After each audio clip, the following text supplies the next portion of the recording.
Le malheur ne vient jamais seul, dit-on. Aujourd'hui, nous parlons d'un couple qui a perdu vie. L'homme et la femme, ils sont partis comme ça, sans laisser un mot. Ce qu'ils ont laissé derrière, c'est leur garçon de 4 ans. On peut faire ça. On peut faire ça vraiment. Bonjour à tous et bonsoir. Ça dépend de l'heure à laquelle vous allez recevoir cette vidéo. Je tiens à vous remercier pour tout ce que vous faites. Merci, un grand merci. Et nous vous sommes vraiment reconnaissants. Tout ce que vous faites, vos commentaires, vos likes, vos abonnements et tout ça là. En tout cas, nous sommes vraiment ravis et reconnaissants. Nous parlons aujourd'hui de l'affaire de cette maman et son homme qui sont partis sans laisser un mot. Restez donc branchés jusqu'à la fin, vous allez comprendre l'histoire. Cette histoire n'est pas du tout longue. C'est une courte histoire, mais qui m'a fait mal. Ces deux personnes, ce couple vivait aux États-Unis parce qu'ils ne sont plus en vie. Ils vivaient tous les deux aux États-Unis. Et un jour, l'homme se réveille et la femme est sortie pour aller au travail et l'homme est resté. En restant quelques heures après, on appelle l'homme pour lui dire que ta femme a connu un accident et elle est partie. Donc, elle n'est plus en vie. On l'amène déjà à l'hôpital.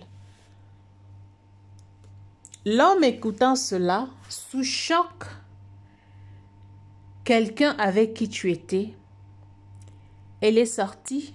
Du coup, on t'appelle pour te dire qu'elle n'est plus en vie. Du coup, l'homme a pris sa voiture. Il a roulé la voiture sur le même chemin que la femme avait connu l'accident. L'homme aussi commet l'accident sur le même chemin.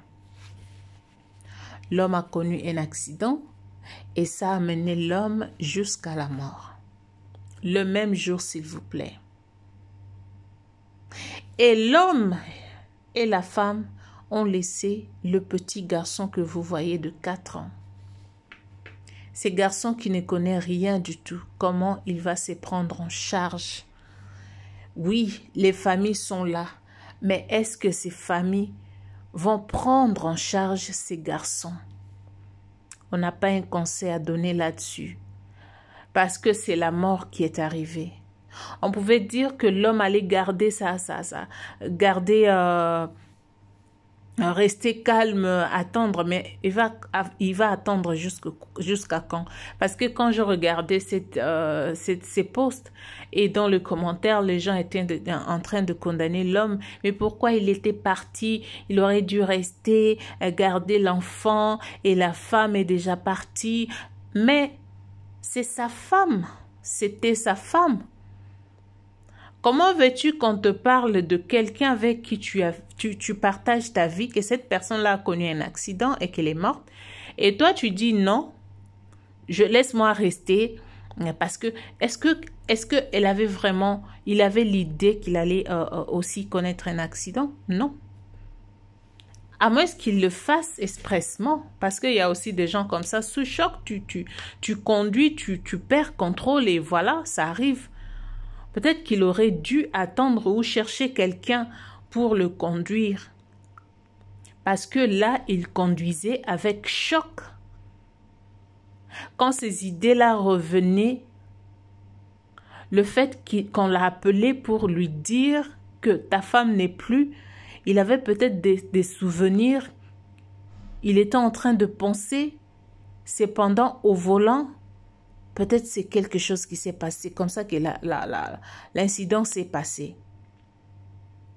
Vraiment là, on demande la maîtrise. Si vous recevez un appel comme ça et que vous savez que vous avez une voiture, vous êtes quelqu'un d'émotionné, moi je conseillerais de chercher un chauffeur, c'est-à-dire, tu ne vas pas payer ces chauffeurs-là, mais quelqu'un, un membre, un ami, quelqu'un comme ça qui peut t'aider à te conduire jusque là où l'incident s'est produit pour aussi ta safety. C'est très important.